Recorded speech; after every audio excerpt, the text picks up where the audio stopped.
ഇനിയൊരു ജന്മം കൂടി. നോവൽ തുടർച്ച, അധ്യായം 20. എനിക്ക് ആദ്യം മനസ്സിലായില്ലായിരുന്നു കേട്ടോ. മോളെ കണ്ട ചെറിയ പെൺകുട്ടിയാണെന്നല്ലേ തോന്നൂ. കല്യാണം കഴിഞ്ഞതാന്ന് ആരും പറയില്ല. വിദ്യ പുഞ്ചിരി മായാതെ പിടിച്ചു നിന്നു. ഭർത്താവിന് എന്ത് പറ്റിയതായിരുന്നു മോളെ? ചിരിയോടെയാണ് ചോദ്യമെങ്കിലും വിദ്യയുടെ നെഞ്ചിൽ സൂചി തറഞ്ഞു. ആക്സിഡൻറ്റാ, അവൾ എങ്ങനെയോ പറഞ്ഞൊപ്പിച്ചു. ഓരോ തലവിധി. എൻ്റെ കെട്ടിയനും കഴിഞ്ഞ വർഷം മരിച്ചു. മഞ്ഞപ്പിത്തമായിരുന്നേ. ആണുങ്ങൾ പോയ പിന്നെ നമുക്കെന്നാ ഒരാശ്രയം. മോൾക്ക് കുട്ടികളുണ്ടോ? ഇല്ല. കഷ്ടം. അതെങ്കിലും ഉണ്ടായിരുന്നെങ്കിൽ നമ്മുടെ കണ്ണിലേക്ക് നോക്കാൻ ഒരാളുണ്ടല്ലോ എന്നോർത്തെങ്കിലും ജീവിക്കാൻ തോന്നും. ഇനിയിപ്പോൾ 50 വയസ്സ് പ്രായം തോന്നിച്ച ആ സ്ത്രീ സാമാന്യ ബോധമില്ലാത്ത തൻ്റെ നോട്ടം വിദ്യയുടെ മുഖത്തേക്ക് നീട്ടി. വിദ്യ മുഖം തിരിച്ചു. നിറയാനൊരുങ്ങുന്ന കണ്ണുകളെ വൃഥാ ശാസിച്ചുകൊണ്ട് അവൾ മുറിക്കോണിലേക്ക് നീങ്ങി. സഹതാപത്തോടെ അവർ അവിടെ തന്നെ നിൽപ്പുണ്ടെന്ന് വിദ്യയ്ക്ക് തോന്നി. അവൾ നടന്ന് പിന്നറ്റത്ത് ജനാലിനരികിലേക്ക് എത്തി നിന്നു.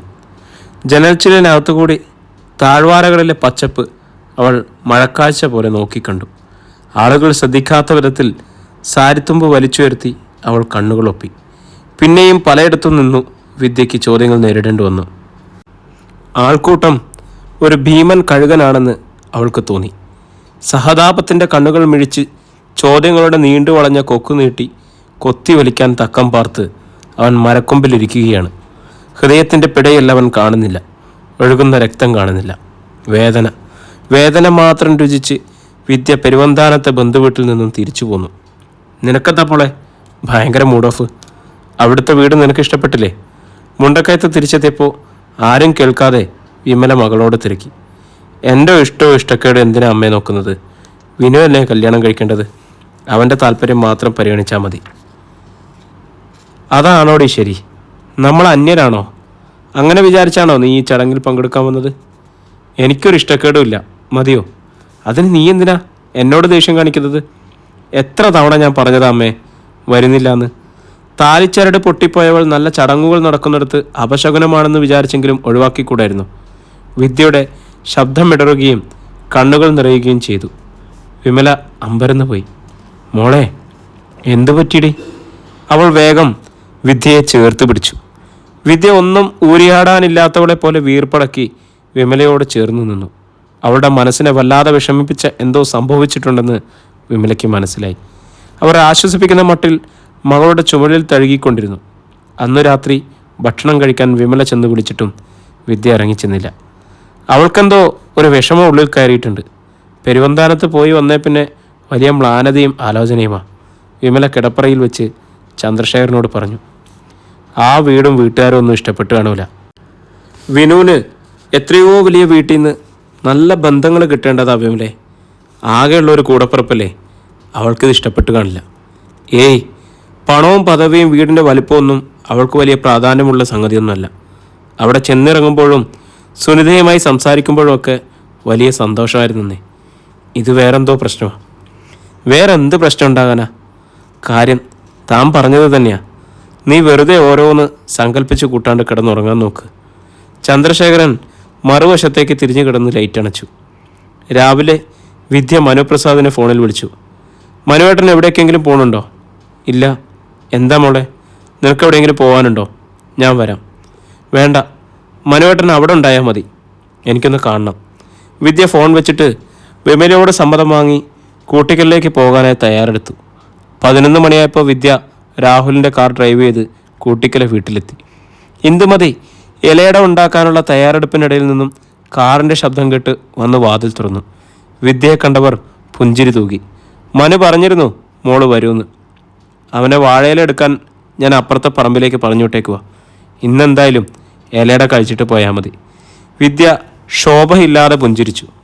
അവളുടെ മനസ്സ് സംഘർഷത്തിലാണെന്ന് ഇന്ദുമതി തിരിച്ചറിഞ്ഞു. എന്താ മോളെ, മുഖത്തെന്താ ഒരു വാട്ടം?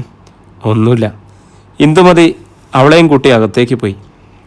വാഴയിലയും എടുത്ത് ശാന്തമ്മയുടെ പറമ്പിൻ്റെ അതിര് കടന്ന് മുറ്റത്തേക്ക് കയറി വന്ന മനുപ്രസാദ് രാഹുലിൻ്റെ കാർ കണ്ട് ഒരു നിമിഷം നിന്നു. വിദ്യ എത്തിയെന്ന് അവന് മനസ്സിലായി. രാഹുലിൻ്റെ കാറിലുള്ള അവളുടെ വരവ് അവൻ്റെ മനസ്സിൽ അശാന്തി നിറച്ചു. നെടുമ്പുരയ്ക്കൽ വീടുമായി ബന്ധപ്പെട്ട സചേതനമോ അചേതനമോ ആയ യാതൊന്നിനോടും ചേർത്ത് വിദ്യ എന്ന പേര് വായിക്കപ്പെടുന്നത് മനുപ്രസാദിന് ചിന്തിക്കാൻ പോലും കഴിയുന്നില്ല. സ്നേഹം സ്വാർത്ഥതയുടെ വലങ്കണ്ണികളെ ഹൃദയത്തോട് ചേർത്ത് മുറുക്കി തുടങ്ങിയിരിക്കുന്നു എന്ന തിരിച്ചറിവിൽ ചിലപ്പോഴൊക്കെ അവനും ജാളിത അനുഭവപ്പെടുന്നുണ്ടായിരുന്നു. വിദ്യ ഹാളിലെ സോഫയിൽ ആലോചനയോടെ ഇരിക്കുകയായിരുന്നു. മനുപ്രസാദ് കയറി ചെന്നപ്പോൾ അവൾ എഴുന്നേറ്റു.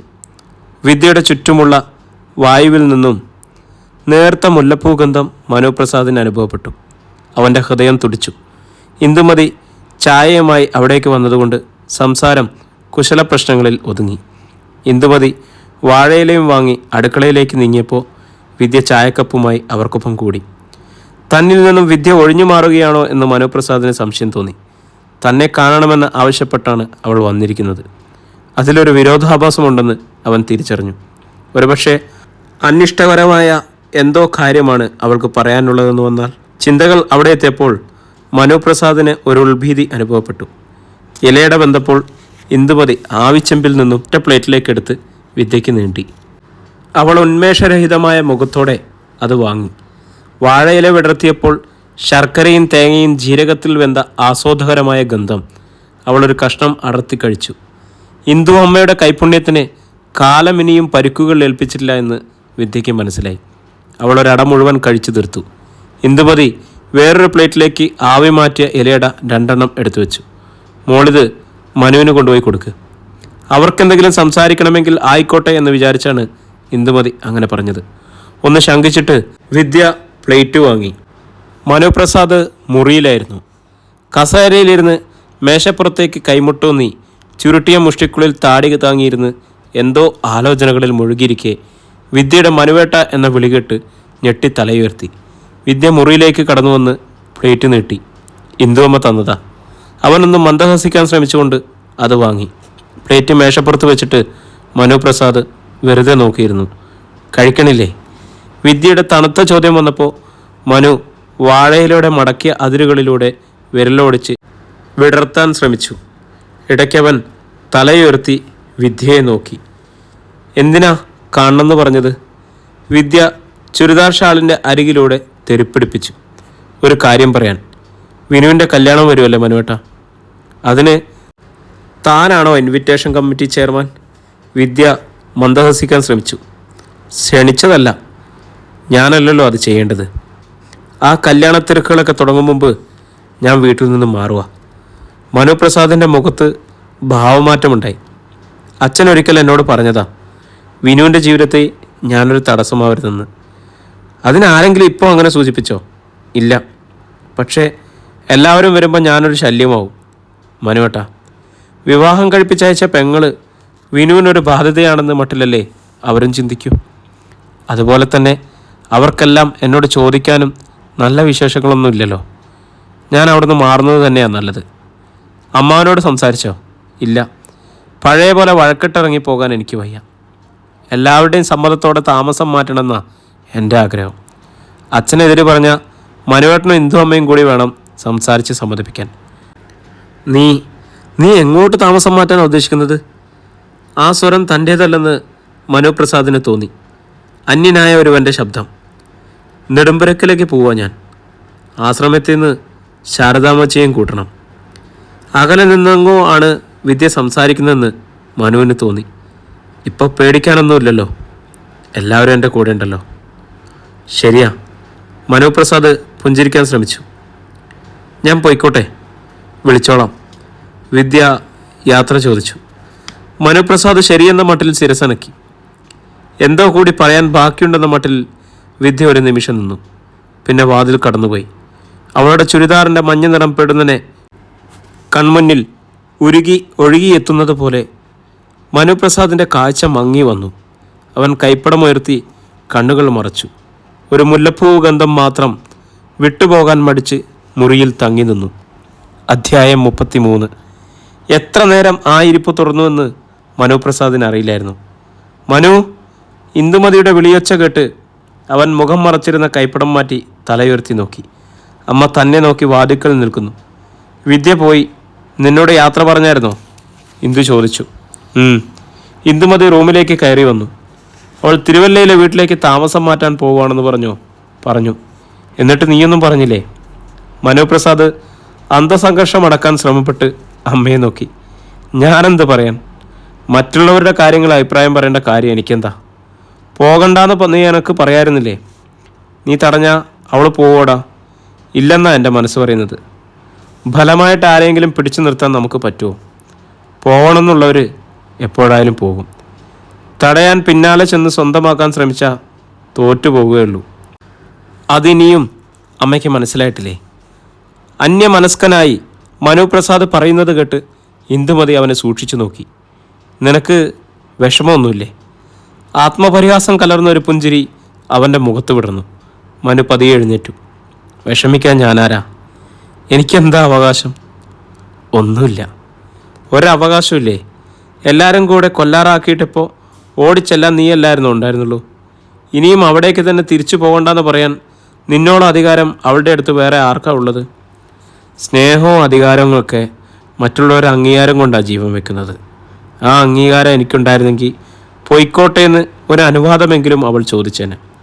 ഇതിപ്പോൾ വന്നു പോവാണെന്ന് പറഞ്ഞു ശരിയെന്ന് വയ്ക്കുന്നതാ നമുക്കും അന്തസ്. എന്നാലും ഇന്ദുമതി വല്ലായ്മയോടെ നിന്നു. അമ്മ വേറൊന്നും ചിന്തിക്കണ്ട.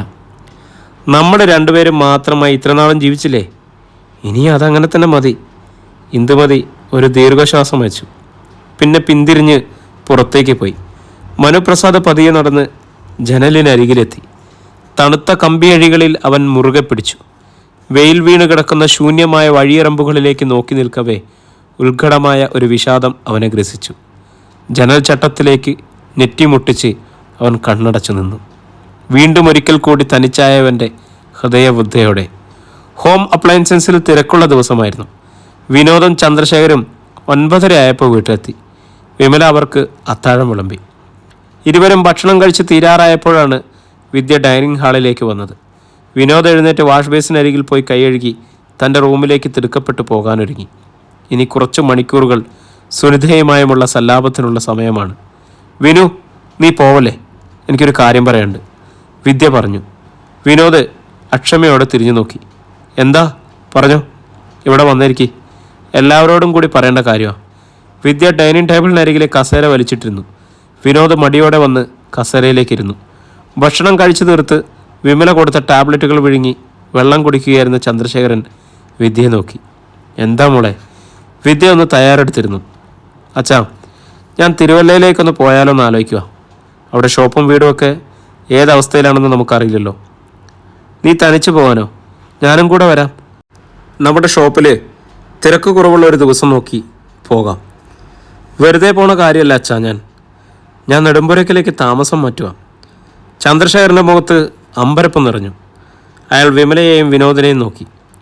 താമസം മാറ്റാനോ? നീ തനിച്ചോ? വിമലയുടെ വകയായിരുന്നു ആ ചോദ്യം. തനിച്ചല്ലല്ലോ, ശാരദാമ്മയും കൂട്ടണം. ഞാൻ ജീവിച്ചിരിക്കുമ്പോൾ രാഹുലിൻ്റെ അമ്മയെ അനാഥാലയത്തിലാക്കാൻ സമ്മതിക്കില്ലമ്മേ. എന്തിനാ ഇത്ര തിരക്ക് പിടിച്ച് പോണേ? എൻ്റെ കല്യാണം കഴിയും വരെ നിനക്കൊന്ന് വെയിറ്റ് ചെയ്തൂടെ? വിനോദ് ചോദിച്ചപ്പോൾ വിദ്യ അവനെ നോക്കി. പോകണ്ടെന്നല്ല, കല്യാണം കഴിഞ്ഞിട്ട് പോയാൽ പോരെ എന്നാണ് ചോദ്യം. ഇന്നോളം തൻ്റെ ജീവിതത്തിൻ്റെ ഗതിവിഗതികളിലൊന്നും കേവലം മാനസിക പിന്തുണ പോലും തരാത്ത സഹോദരനിൽ നിന്നാണ് ആ ചോദ്യം വന്നതെന്നതുകൊണ്ട് തന്നെ വിദ്യയ്ക്ക് ആശ്ചര്യം അനുഭവപ്പെട്ടില്ല. കല്യാണമാവുമ്പോൾ വരാലോ വിനു. അതിന് ഇനിയും 1.5 മാസം കൂടിയില്ലേ? അതുവരെ അമ്മയെ തനിച്ച് നിർത്താൻ വയ്യ. നിന്റെ ഇഷ്ടം പോലെ. വിനോദ് ആ മറുപടിയിൽ തൃപ്തനായ പോലെ എഴുന്നേറ്റു.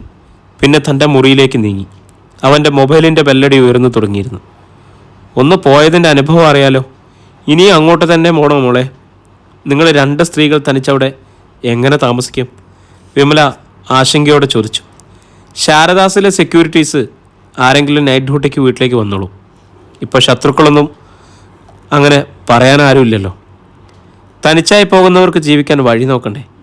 നിങ്ങളാരും തടസ്സം പറയാതിരുന്നാൽ മതി. എനിക്ക് മാനേജ് ചെയ്യാൻ പറ്റുന്ന സംഗതികളെ അവിടെയുള്ളൂ, വിദ്യ ഉറപ്പോടെ പറഞ്ഞു. മുരളീകൃഷ്ണൻ വന്നുപോയതിൽ പിന്നെ ഇങ്ങനെ ഒരു സന്ദർഭം ഉണ്ടായേക്കുമെന്ന് ചന്ദ്രശേഖരൻ മനസ്സിൽ കണ്ടിരുന്നതാണ്. പക്ഷെ മകളുടെ ജീവിതം ഇനി എന്താകുമെന്ന ചിന്ത ഇപ്പോഴും അയാളെ ആശങ്കപ്പെടുത്തി. അച്ഛനെന്താ ഒന്നും പറയാത്തത്? വിദ്യ ചോദിച്ചു. നിങ്ങളൊക്കെ സ്വന്തമായി തീരുമാനങ്ങൾ എടുക്കാനുള്ള പാകതയും ജീവിത പരിചയവും ഉള്ളവരായി കഴിഞ്ഞില്ലേ? ഇനി ഞാനെന്ത് പറയാനാ? ചന്ദ്രശേഖരൻ്റെ സ്വരം തണുത്തിരുന്നു. അച്ഛൻ്റെ പിന്തുണ എനിക്ക് വേണം, സ്നേഹവും സപ്പോർട്ടും വേണം. ഒരിക്കലും അത് വേണ്ടാന്ന് പറഞ്ഞ സാഹചര്യം അച്ഛനറിയാലോ. അന്ന് തനിച്ചായി പോകുന്നതിൻ്റെ വേദന എന്തുമാത്രം അനുഭവിച്ചോളാം ഞാൻ. ഇനി എനിക്കത് സഹിക്കാൻ വയ്യ. ചന്ദ്രശേഖരൻ മകളെ നോക്കി. ഞാൻ നിൻ്റെ കൂടെ നിൽക്കില്ലെന്ന് പറഞ്ഞോ? നീയും വിനും സുഖമായും സന്തോഷത്തോടെയും ഇരിക്കണമെന്നേ ഞാൻ ആഗ്രഹിച്ചുള്ളൂ. എങ്കിൽ അച്ഛനും അമ്മയും കൂടെ എനിക്കൊപ്പം വരണം. 1-2 ദിവസം അവിടെ താമസിച്ചിട്ടേ തിരിച്ചു പോരാവൂ. ചന്ദ്രശേഖരൻ ആലോചനയോടെ വിമലെ നോക്കി. അച്ഛാ പ്ലീസ്, വിദ്യ യാചിച്ചു. ശരി, നിൻ്റെ ഇഷ്ടം. താങ്ക്സ് അച്ഛാ. നാളെ തന്നെ നമുക്ക് പോകാം. ഞാൻ സിസ്റ്റർ ജോസഫിനെ വിളിച്ച് പറയട്ടെ. വിദ്യ ഉത്സാഹത്തോടെ എഴുന്നേറ്റു. നാളെ വേണോ? 1-2 ദിവസം കൂടി കഴിഞ്ഞോട്ടെ. അതുകൊണ്ട് പ്രത്യേകിച്ച് ഗുണമൊന്നുമില്ലല്ലോ അച്ഛാ. രാവിലെ പോയ ഉച്ചയ്ക്ക് മുൻപ് ആശ്രമത്തിലേക്ക് ചെല്ലാലോ. അത് മതി. വിദ്യ തിരിഞ്ഞ് സ്റ്റെയർകേസിനരികിലേക്ക് നീങ്ങി. വിമല ചന്ദ്രശേഖരനെ മ്ലാനതയോടെ നോക്കി. വീണ്ടും എന്തിനാ അങ്ങോട്ട് പോയിക്കൊള്ളാൻ സമ്മതിച്ചത്? ഇവിടെ നിൽക്കുവാണെങ്കിൽ നമുക്ക് പുതിയ മനുവുമായിട്ടുള്ള അലയൻസ് നടത്തിവിടായിരുന്നു. നീ തന്നെയല്ലേ പറഞ്ഞത് നമ്മൾ എന്ത് തീരുമാനിച്ചാലും വിധി പോലെ എല്ലാം നടക്കുമെന്ന്? പിന്നെ എന്തിനാ ഒരു പാഴ്ശ്രമം നടത്തുന്നത്? അവിടെ പോയാൽ ഇനി എന്തെങ്കിലും വിദ്യ വേറൊരു ജീവിതത്തെക്കുറിച്ച് ചിന്തിക്കുമോ? ചന്ദ്രശേഖരൻ്റെ കണ്ണുകളിൽ ഒരു നിശ്ചലത പടർന്നു. എനിക്ക് തോന്നുന്നത് അവൾക്ക് അധികകാലം അവിടെ പിടിച്ചു നിൽക്കാൻ കഴിയാതെ വരുന്ന, അവളുമായി ഒട്ടും ഇണങ്ങുന്ന മണ്ണോ മനുഷ്യരോ അല്ല അവിടെ ഉള്ളത്. അത് ചിലപ്പോൾ നാളിൻ്റെയോ ജന്മരാശിയുടെയോ കുഴപ്പമായിരിക്കും. പ്രവചന സ്വഭാവത്തിലുള്ള ആ സംസാരം വിമലയിൽ ആശ്ചര്യമുണർത്തി. അതെന്താ ചന്ദ്രേട്ടൻ അങ്ങനെ പറഞ്ഞത്? എന്തോ എനിക്കങ്ങനെ തോന്നി. വരും പോലെ വരട്ടെ, നമുക്ക് നോക്കാം. ചന്ദ്രശേഖരൻ എഴുന്നേറ്റ് വാഷ് ബേസിനരികിലേക്ക് നീങ്ങി. വിമലയ്ക്ക് മനസ്സിലെങ്ങോ ഇരുൾ പറക്കുന്നത് പോലെ തോന്നി. പിടിച്ചു നിൽക്കാനാവാത്ത ഏത് പ്രതിസന്ധികളെയാണ് ഇനിയും വിദ്യ അഭിമുഖീകരിക്കേണ്ടി വരിക? രാത്രി മുഴുവൻ പലതരം ആലോചനകളിൽ ഉഴറി വ്രണിതമായ ഹൃദയത്തോടെ കിടന്ന മനുപ്രസാദ് വെളുപ്പാങ്കാലത്ത് എപ്പോഴോ ആണ് മയങ്ങിയത്. മൊബൈലിൻ്റെ ബെല്ലടി ശബ്ദം അവനെ ഉണർത്തി. 7 മണി കഴിഞ്ഞതേയുള്ളൂ. വിദ്യ കോളിംഗ് എന്ന് കണ്ടപ്പോൾ അവൻ ആകാംക്ഷയായി. തിരുവല്ലയിലേക്ക് പോകുവാനുള്ള തീരുമാനം അവൾ പുനഃപരിശോധിച്ചോ എന്ന് ആകാംക്ഷയോടാണ് അവൾ കോളെടുത്തത്. മനുവേട്ടാ, എഴുന്നേറ്റായിരുന്നോ? വിദ്യയുടെ ആർദ്രസ്വരം കാതിലേക്ക് വീണു. ഉവ്, ഞാനിന്ന് തിരുവല്ലയ്ക്ക് പോവാം. മനുപ്രസാദിൻ്റെ മനസ്സ് വങ്ങി. മനുവേട്ടനും ഇന്ദു അമ്മയും കൂടി വരണമെന്നാ എൻ്റെ ആഗ്രഹം. എല്ലാവരും ചേർന്ന് വേണം എന്നെ അവിടെ കൊണ്ടാക്കാൻ. ഞാൻ വരണോ? അമ്മയെ അയക്കാം. മനുവേട്ടനും വേണം. ഞാൻ തനിച്ചായി പോയപ്പോഴൊക്കെ മനുവേട്ടനല്ലേ ഉണ്ടായിരുന്നുള്ളൂ. പകരം തരാൻ എൻ്റെ കയ്യിലൊന്നുമില്ല. എന്നാലും എന്നും എൻ്റെ കൂടെ കാണണമെന്ന ആഗ്രഹം. ഒരു നല്ല സുഹൃത്തായി, അടുത്ത ബന്ധുവായി. വരില്ലേ? മനുപ്രസാദ് ഒന്ന് ശ്വാസമെടുത്തു. വരാം. ഇറങ്ങേണ്ട സമയം ഞാൻ വിളിച്ചു പറയാം. വിദ്യ കോള് കട്ട് ചെയ്തു. മനുപ്രസാദ് ഫോൺ ചെവിയിൽ നിന്ന് മാറ്റി. അവന് ആരോടൊക്കെയോ ദേഷ്യം തോന്നി. സ്നേഹിക്കുന്നവരുടെ മുൻപിൽ മനസ്സടച്ചു പിടിക്കേണ്ടി വരുന്നതിൻ്റെ ഒരു നിസ്സഹായത അനുഭവപ്പെട്ടു. സ്വയം നഷ്ടപ്പെടുത്തുന്നതിൻ്റെ നിസ്സഹായത. ബദയിൽ ആശ്രമത്തിൻ്റെ മുറ്റത്തേക്ക് ഒന്നിനു പുറകെ ഒന്നായി 2 കാറുകൾ കയറി ചെന്ന് നിന്നു. വിദ്യ ഡ്രൈവ് ചെയ്തിരുന്ന രാഹുലിൻ്റെ കാറിൽ വിമലയും ഇന്ദുമതിയുമായിരുന്നു സഹയാത്രികർ. ചന്ദ്രശേഖരനൊപ്പം അയാളുടെ വാഹനത്തിലായിരുന്നു മനുപ്രസാദ്. ചന്ദ്രശേഖരനും വിമലയും തങ്ങളുടെ കാറിൽ തിരിച്ചു പോയാലും വിദ്യയുടെയും ശാരദാമ്മയുടെയും ആവശ്യങ്ങൾക്കായി രാഹുലിൻ്റെ കാർ ഉപയോഗിക്കാമല്ലോ എന്ന കണക്കുകൂട്ടലാണ് യാത്രാസംഘം 2 വാഹനങ്ങളും കൊണ്ടുവന്നത്. വിദ്യ തൻ്റെ വാഹനത്തിന് ഡിക്കി നിറയെ അരിയും മാവുമടക്കമുള്ള പലചരക്ക് സാധനങ്ങൾ വാങ്ങി നിറച്ചിരുന്നു. സിസ്റ്റർ ജോസഫൈൻ്റെ ഓഫീസ് മുറിയിലേക്ക് വിദ്യയും ചന്ദ്രശേഖരനും മാത്രമാണ് കയറി ചെന്നത്. സിസ്റ്റർ അവരെ സ്വീകരിച്ചു. മുരളീകൃഷ്ണനുമായി താൻ ഫോണിൽ സംസാരിച്ചിരുന്നുവെന്നും ശാരദാമ്മയെ വിദ്യയോടൊപ്പം അയക്കുവാൻ സമ്മതമാണെന്ന് അയാൾ പറഞ്ഞുവെന്നും ജോസഫൈൻ അറിയിച്ചു. അവരിപ്പോൾ തീർത്തും നോർമലാണ്. മരുന്നും ആഹാരവും കൃത്യമായി പരിചരണങ്ങളും ഒക്കെ ചേർന്നപ്പോൾ ഏറെക്കുറെ ആരോഗ്യം വീണ്ടെടുക്കാനായിട്ടുണ്ട്. വിദ്യയും കുട്ടി ശാരദാമണിയുടെ റൂമിലേക്ക് പോകുമ്പോൾ ജോസഫൈൻ പറഞ്ഞു. ചാരിയിട്ടിരുന്ന മുറിവാതിൽ തള്ളി തുറന്ന് സിസ്റ്റർ അകത്തേക്ക് കയറി. കട്ടിലിൽ കണ്ണടച്ച് കിടക്കുകയായിരുന്ന ശാരദാമണി വാതിൽ തുറക്കുന്ന ശബ്ദം കേട്ട് നോക്കി. സിസ്റ്റർ ജോസഫൈന് പിന്നാലെ വിദ്യയും അകത്തേക്ക് കയറി വരുന്നത് കണ്ടപ്പോൾ അമ്പരപ്പോടെ അവർ എഴുന്നേറ്റു. വിദ്യ ശാരദാമണിയെ തന്നെ നോക്കി. അന്ന് രജനിയുടെ നാട്യം വിശ്വസിച്ച് വാതിൽ പൂട്ടാതെ ടെക്സ്റ്റൈൽസിലേക്ക് പോയ ദിവസമാണ് അമ്മയെ അവസാനമായി കണ്ടത്. ശാരദാമ്മ മരിച്ചു എന്നൊരു കള്ളം പറഞ്ഞ് തന്നെ കീഴടക്കാൻ സുധീഷ് വന്ന സന്ധ്യയും വിദ്യ ഓർമ്മിച്ചു. എത്ര വലിയ ഹൃദയവേദനയായിരുന്നു ആ നിമിഷങ്ങളിൽ അനുഭവിച്ചത്. ഇപ്പോൾ വീണ്ടും അമ്മയെ പൂർണ്ണ ആരോഗ്യവതിയായി കാണാൻ കഴിഞ്ഞിരിക്കുന്നു. വിദ്യയുടെ കണ്ണുകളിൽ നനവ് പടർന്നു. ശാരദാമണി വിദ്യയെ സൂക്ഷിച്ചു നോക്കി. വിദ്യ കട്ടിലിനരികിലേക്ക് വന്നതും അവർ എഴുന്നേറ്റു. അമ്മേ. വിദ്യ വിളിച്ചപ്പോൾ ശാരദാമണിയുടെ നെഞ്ചിൽ അലിവിൻ്റെ ഉറവകൾ കിനിഞ്ഞു. ഏതാനും മാസങ്ങൾക്ക് മുൻപ് വിദ്യ നടത്തിയ ഒറ്റയാൾ പോരാട്ടത്തെക്കുറിച്ചുള്ള സ്മരണകൾ അവരുടെ ഉള്ളിൽ ഇരമ്പി. അതിന് പിന്നിൽ അനിവാര്യമായൊരു സ്നേഹവും ആത്മാർത്ഥതയും നിറഞ്ഞിരുന്നു. അത് കണ്ടില്ലെന്ന് നടിക്കുക അസാധ്യമായിരുന്നു. ശാരദാമണി കൈനീട്ടി വിദ്യയുടെ കവിളിൽ സ്പർശിച്ചു. നിനക്ക് സുഖാണോടി? വിദ്യ വെറുതെ ചിരിക്കാൻ ശ്രമിച്ചു. പിന്നെ നല്ല സുഖം. സിസ്റ്റർ ജോസഫൈൻ അവർക്കരികിലേക്ക് വന്നു. ജീവൻ തിരിച്ചു കിട്ടിയത് മഹാഭാഗ്യമെന്ന അവസ്ഥയിലാണ് അവൾ ഇവിടുന്ന് പോയത്. ശാരദാമണി കൈ പിൻവലിച്ചു. ഞാൻ പറഞ്ഞതല്ലായിരുന്നോ നിൽക്കണ്ടാന്ന്? എല്ലാവർക്കും ദുരയാ. എത്ര കിട്ടിയാലും തീരാത്ത ആർത്തി. ഇവൾക്ക് അമ്മയെ ഉപേക്ഷിച്ച് പോകാൻ പറ്റില്ലെന്നാണ് പറയുന്നത്. അവിടെ ജീവനെപ്പോലെ സ്നേഹിച്ച രാഹുലിൻ്റെ അമ്മയല്ലേ. ഇവിടെ അനാഥയെപ്പോലെ കഴിയാൻ അനുവദിച്ച അവൻ്റെ ആത്മാവ് പൊറുക്കില്ലെന്ന്. കൂട്ടിക്കൊണ്ടു പോകാനാണ് വന്നിരിക്കുന്നത്. ശാരദാമണിയുടെ നെറ്റിയിലെ വരകൾ തെളിഞ്ഞു. അമ്മ വരണം. ഞാൻ മുരളിയേട്ടനോട് പറഞ്ഞിട്ടുണ്ട്. നമുക്ക് നമ്മുടെ വീട്ടിലേക്ക് പോകാം. വിദ്യ ശാരദാമണിയുടെ കയ്യിൽ പിടിച്ചു. അവിടെ ആരിയ്ക്കുന്നു? രജനിയുണ്ടോ? ഇല്ല. പിന്നെ ഞാനില്ലേ അമ്മേ? നീ വേണ്ട. ഇവിടെ നിൽക്കേണ്ടവളല്ല നീ. ഇവിടെ നിനക്ക് ആരുമില്ല. വിദ്യയുടെ മുഖത്ത് നിസ്സഹായത നിറഞ്ഞു. അമ്മ എന്തുകൊണ്ടാണ് തൻ്റെ സാന്നിധ്യം ഇഷ്ടപ്പെടാത്തതെന്ന ചോദ്യം പലപ്പോഴും അവൾക്കൊരു സമസ്യയായി തോന്നിയിരുന്നു. അതിന് പിന്നിൽ സ്നേഹരാഹിത്യമില്ലെന്ന് തീർച്ചയുണ്ട്. സിസ്റ്റർ ജോസഫൈൻ ശാരദാമണിയോടായി പറഞ്ഞു. വിദ്യ ഇനി അമ്മയുടെ കാര്യങ്ങൾ നോക്കേണ്ടവൾ. മുരളീകൃഷ്ണൻ എല്ലാ ഉത്തരവാദിത്തങ്ങളും ഇവളെ ഏൽപ്പിച്ചിരിക്കുന്നു. വേഗം റെഡിയായിക്കോളൂ. ഈ മുറി അനാഥർക്ക് വേണ്ടിയുള്ളതാ. പൂർണ്ണ മനസ്സോടെ നിങ്ങളെ ഏറ്റെടുക്കാൻ തയ്യാറായ ഒരു മകൾ വന്നിരിക്കുമ്പോൾ അനാഥ എന്ന മുദ്ര ശാരദാമ്മയ്ക്ക് ചേരില്ല. ശാരദാമണി വിമോഹതയോടെ സിസ്റ്ററെ നോക്കി. പറഞ്ഞതനുസരിക്കുക. വേഗം തന്നെ പോകാൻ തയ്യാറായിക്കോ. സിസ്റ്റർ ജോസഫൈൻ വിട്ടുവീഴ്ചയില്ലാത്ത സ്വരത്തിൽ പറഞ്ഞതോടെ ശാരദാമണിയുടെ മുഖം താഴ്ന്നു.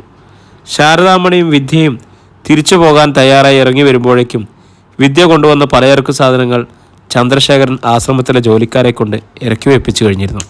സിസ്റ്റർ ജോസഫൈനും ചില അന്തേവാസികളും ആശ്രമമുറ്റത്തേക്ക് ഇറങ്ങി വന്ന് ശാരദാമണിയെ യാത്ര അയച്ചു. പോകും മുൻപ് വിദ്യ സിസ്റ്റർ ജോസഫൈൻ്റെ കരം കവർന്നു. സിസ്റ്ററോടുള്ള നന്ദി ഒരിക്കലും വാക്കുകളിൽ ഒതുക്കാവുന്നതല്ല. ഇനിയുള്ള കാലം ഇവിടുത്തെ ജീവകാരുണ്യ പ്രവർത്തനങ്ങളിലെല്ലാം എനിക്കും പങ്കുചേരണമെന്നുണ്ട്. താമസിക്കാതെ തന്നെ ഞാൻ സിസ്റ്ററിനെ വിളിച്ചോളാം. തീർച്ചയായും. വീണ് കിടന്നിടത്തു നിന്നും സ്വന്തം കാലിൽ നിൽക്കാനും മറ്റുള്ളവർക്കൊരു കൈനീട്ടി നൽകാനും തക്ക വിധമുള്ള കരുത്ത് നീ നേടിയെടുത്തില്ലേ? അതൊരു ചെറിയ കാര്യമല്ല. ദൈവാനുഗ്രഹം കൂടെ ഉണ്ടാവട്ടെ. സിസ്റ്റർ ജോസഫൈൻ ആശംസിച്ചു. ശാരദാമണിയെയും കൂട്ടി യാത്രാസംഘം തിരുവല്ലയിലേക്ക് പുറപ്പെട്ടു. നെടുമ്പുരയ്ക്കൽ അവരെത്തുമ്പോൾ ഗേറ്റിങ്കൽ 2 ജോലിക്കാരോടൊപ്പം മാനേജർ ശേഖർ കാത്തു നിൽപ്പുണ്ടായിരുന്നു. വിദ്യ വിളിച്ചു പറഞ്ഞതനുസരിച്ച് എത്തിയതായിരുന്നു അവർ. ഗേറ്റ് തുറന്ന് അകത്ത് കയറിയ ഉടൻ ജോലിക്കാർ ശുചീകരണ പ്രവർത്തനങ്ങൾ ആരംഭിച്ചു. ശാരദാമണിയുടെ റൂം ആദ്യം തന്നെ വൃത്തിയാക്കാൻ വിദ്യ നിർദ്ദേശിച്ചിരുന്നു. അതിനുശേഷം എല്ലാവരും ശാരദാമണിയുടെ റൂമിൽ ഒത്തുകൂടി. ചന്ദ്രശേഖരനും വിമലയും ശാരദാമണിയോട് സംസാരിക്കുകയും ഇന്ദുമതിയെയും മനുപ്രസാദിനെയും പരിചയപ്പെടുത്തുകയും ചെയ്തു. ശാരദാമണിയുടെ നോട്ടം മനുപ്രസാദിൻ്റെ മുഖത്ത് ഏതാനും നിമിഷം തങ്ങി നിന്നു. വിദ്യയുടെ വിവാഹം മുറച്ചെറുക്കനുമായി ഉറപ്പിച്ചെന്നും അവളിനി ഒരിക്കലും തിരിച്ചു വരില്ലെന്നുമായിരുന്നു ഒരിക്കൽ രജനി പറഞ്ഞിരിക്കുന്ന കാര്യം ശാരദാമണിക്ക് ഓർമ്മ വന്നു. നോട്ടം പിൻവലിച്ച ശാരദാമണി മറ്റുള്ളവരെ നോക്കി. എനിക്കൊന്ന് കിടക്കണം. അവർ കട്ടിലേക്ക് ചാഞ്ഞു. അതോടെ മറ്റുള്ളവർ മുറിയിൽ നിന്നും ഇറങ്ങി. മനുപ്രസാദും ഇന്ദുമതിയും വൈകുന്നേരത്തോടെ തിരിച്ചു പോകാൻ ഒരുങ്ങി. വിമലയും ചന്ദ്രശേഖരനും ഒരു ദിവസം കഴിഞ്ഞിട്ടേ മടങ്ങുന്നുള്ളൂ. മുറ്റത്ത് വെച്ച് മനുപ്രസാദും ഇന്ദുമതിയും വിദ്യയോട് യാത്ര ചോദിച്ച് വിദ്യ തൻ്റെ കരം മനുപ്രസാദിന് നേരെ നീട്ടി. താങ്ക്സ് മനുവേട്ടാ, ഞാൻ വിളിച്ചപ്പോൾ വന്നല്ലോ. തനിക്ക് നേരെ നീണ്ട കൈത്തലത്തെ അവൾ മൃദുവായി അമർത്തി. മനു പുഞ്ചിരിച്ചു. ചന്ദ്രശേഖരൻ അവരെ തൻ്റെ കാറിൽ ബസ് സ്റ്റോപ്പിലെത്തിച്ചു. അയാൾ തിരികെ വരുമ്പോഴും ശേഖരൻ്റെ നേതൃത്വത്തിൽ വൃത്തിയാക്കൽ നടപടികൾ മുന്നേറിക്കൊണ്ടിരിക്കുകയാണ്. രാത്രി വിമല വിദ്യയോടൊപ്പം അടുക്കളയിലായിരുന്നു. ചന്ദ്രശേഖരൻ ബോറടി മാറ്റാൻ കാറിൽ കരുതി കൊണ്ടുവന്നിരുന്ന ഫോറിൻ വിസ്കിയുടെ 2 പെഗ് വിഴുങ്ങി TV ചാനലുകൾ മാറി മാറി കണ്ടുകൊണ്ട് ഹാളിലിരിപ്പുണ്ട്. ഈ വലിയ വീട്ടിൽ തനിച്ച് താമസിക്കാൻ നിനക്ക് പേടിയില്ല വിദ്യയെ? ചെറുപയർ തോരന് കടുക് താളിക്കുന്നതിനിടയിൽ വിമല ചോദിച്ചു. പേടിയൊക്കെ പോയമ്മേ, വന്നതിനേക്കാൾ വലുതൊന്നും ഇനി വരാനില്ലല്ലോ. വിമല ഉൾഭയത്തോടെ അടുക്കള വാതിലിന് നേർക്ക് നോക്കി. പൊളിഞ്ഞു കിടന്ന വാതിൽ റിപ്പയർ ചെയ്ത് പൂട്ടുപിടിപ്പിച്ചിരിക്കുന്നു. ഭീതിതമായ ആ രാത്രിയിലെ സംഭവ വികാസങ്ങളിലൊക്കെ മകളിൽ നിന്നും അറിഞ്ഞിരുന്നതുകൊണ്ട് വിമലയ്ക്ക് പേടി തട്ടിയിട്ടുണ്ട്. ശാരദാമണിക്കുള്ള ചോറും കറികളും വിദ്യ പ്ലേറ്റിലേക്ക് എടുക്കുമ്പോൾ ചന്ദ്രശേഖരനെ വിളി വന്നു. അമ്മയ്ക്കുള്ള ഭക്ഷണം ഞാൻ കൊടുക്കാം, നീ അങ്ങോട്ട് ചെല്ല്. കള്ള് കുടിച്ചേച്ച് ചന്ദ്രേട്ടൻ എന്നെ കണ്ട കുഴച്ചിൽ ഇത്തിരി കൂടുതലാണ്. വിമല പ്ലേറ്റുകൾ വാങ്ങി. വിദ്യ മന്ദഹാസത്തോടെ അച്ഛനടുത്തേക്ക് പോയി. വിമല മുറിയിലേക്ക് ചെല്ലുമ്പോൾ ശാരദാമണി കുളി കഴിഞ്ഞ് വേഷം മാറ്റി കട്ടിലിരിക്കുകയായിരുന്നു. വിമലയെ കണ്ട് അവർ മെല്ലെ മന്ദഹസിച്ചു. ശാരദേച്ചി എന്തിനാ എപ്പോഴും മുറിക്കുള്ളിൽ തന്നെ കഴിയുന്നത്? അവിടെ ടേബിളിൽ വന്നിരുന്ന് ഭക്ഷണം കഴിച്ചൂടെ? സ്പൂണിൽ കോരി ഭക്ഷണം കഴിച്ചു തുടങ്ങിയ ശാരദാമണിയോട് വിമല തിരക്കി. അങ്ങനെയൊന്നും ഇനി ഒരിക്കലും ഉണ്ടാവില്ല വിമലെ. മനുഷ്യരുടെ മുഖം കാണുന്നത് പോലും എനിക്കിഷ്ടമല്ല. നിർവികാരമായ സ്വരമായിരുന്നു ശാരദാമണിയുടേത്. കഴിഞ്ഞതൊക്കെ മറക്കാനുള്ള സമയമായില്ലേ? വർഷമൊന്നു കഴിഞ്ഞു. ഓർത്താൽ സഹിക്കാൻ കഴിയില്ല ഒരിക്കലും. പക്ഷേ എങ്കിലും ചിലതൊക്കെ മറന്നാലല്ലേ ജീവിക്കാൻ കഴിയൂ? ആർക്ക് ജീവിക്കണം? എനിക്ക് അശേഷം താല്പര്യമില്ല. തനിയെ ജീവൻ കളയാനുള്ള ധൈര്യമില്ലാത്തത് കൊണ്ട് ഇങ്ങനെ ഇരിക്കുന്നു എന്നേ ഉള്ളൂ. എല്ലാ മനുഷ്യജീവിതങ്ങളും ഇങ്ങനെയുള്ള പ്രതിസന്ധികൾ കടന്നല്ലേ ആയുസിൻ്റെ പാലം കിടക്കുന്നത്. എത്രയോ പേരുടെ വേർപിരിയൽ കാണേണ്ടി വരും. മാതാപിതാക്കൾ, സുഹൃത്തുക്കൾ, ബന്ധുമിത്രാദികൾ, ഭർത്താവ്, മകള്, കൊച്ചുമകള്, അങ്ങനെ എത്രയോ പേർ മരിച്ചു പിരിയുന്നു. ഒരു സമയം കഴിയുമ്പോൾ മരണത്തെ അംഗീകരിക്കാൻ മനസ്സ് സന്നദ്ധമാകുന്നത് കൊണ്ടല്ലേ എല്ലാവർക്കും ജീവിതം മുന്നോട്ട് കൊണ്ടുപോകാൻ കഴിയുന്നത്. ചേച്ചിക്ക് മാത്രം അതെന്താ കഴിയാത്തത്? ഒരാൾ പോയാലും 2 മക്കൾ ബാക്കിയില്ലേ? വിമല ചോദിച്ചു. ശാരദാമണിയുടെ മിഴികൾ പതിയെ വിമലയുടെ മുഖത്ത് വന്നുറച്ചു. അവ ജ്വലിച്ചു തുടങ്ങിയെന്ന് വിമലയ്ക്ക് തോന്നി. ആരും ബാക്കിയില്ലാത്ത ദിവസങ്ങൾ വരും വിമലെ. ശാപം കിട്ടിയ അസ്ഥിവാരവും മേൽക്കൂടുമായി ഈ വീടിൻ്റേത്. നിന്റെ മകളെയും കൂട്ടി തിരിച്ചു പോയിക്കോ, അതാ നല്ലത്. ശാരദാമണിയുടെ മുഖം മന്ത്രവാദിനിയുടേതായി മാറിയെന്ന് വിമലയ്ക്ക് തോന്നി. അവരുടെ ഹൃദയത്തിലൂടെ ഭയം തേരട്ടയെപ്പോലെ എഴഞ്ഞു. കൈത്തണ്ടയിൽ കുളിർക്കോരിയിട്ടെന്ന പോലെ രോമം എഴുന്നേറ്റു. ചേച്ചി, ഇങ്ങനെയൊക്കെ പറയാൻ ഇവിടെ എന്താ സംഭവിച്ചത്? വിമല ഭീതിയോടെ ചോദിച്ചു. ശാരദാമണി നിഷേധാർത്ഥത്തിൽ തലയാട്ടി. ക്രമേണ അവരുടെ കണ്ണിലെ കത്തൽ അണഞ്ഞു. നോട്ടം മടിയിൽ വെച്ചിരുന്ന പാത്രത്തിലേക്കായി. ഞങ്ങൾ മനസ്സോടെയാണ് വിദ്യയെ ഇവിടേക്ക് അയച്ചതെന്നാണോ ചേച്ചി കരുതുന്നത്? അല്ല, രാഹുൽ മരിച്ചതോടെ ഈ വീടുമായി അവൾക്കുള്ള ബന്ധങ്ങളെല്ലാം മുറിഞ്ഞു പോയിക്കോട്ടെ എന്ന് തന്നെയാണ് ഞാനും ചന്ദ്രേട്ടനും വിചാരിച്ചത്.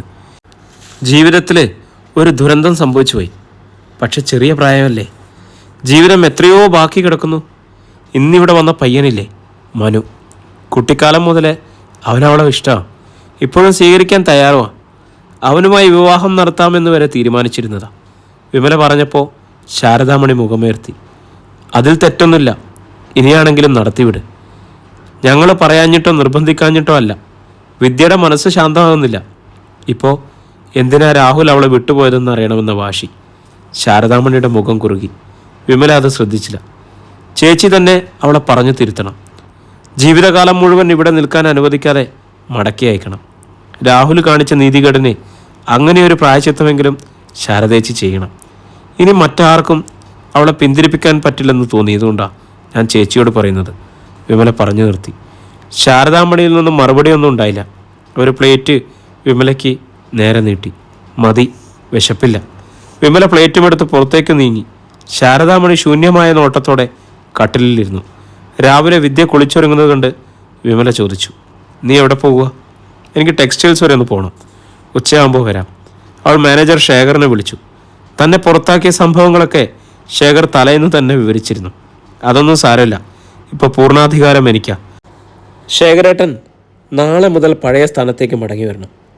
അവൾ ഇന്നലെയെ പറഞ്ഞ് ചുമതലപ്പെടുത്തിയിരുന്നു. പക്ഷേ ഇപ്പോൾ കോളെടുത്ത ശേഖറിൻ്റെ സ്വരത്തിൽ ആശങ്കയായിരുന്നു. കാര്യങ്ങൾ നമ്മൾ വിചാരിച്ച പോലെ അല്ല മാഡം.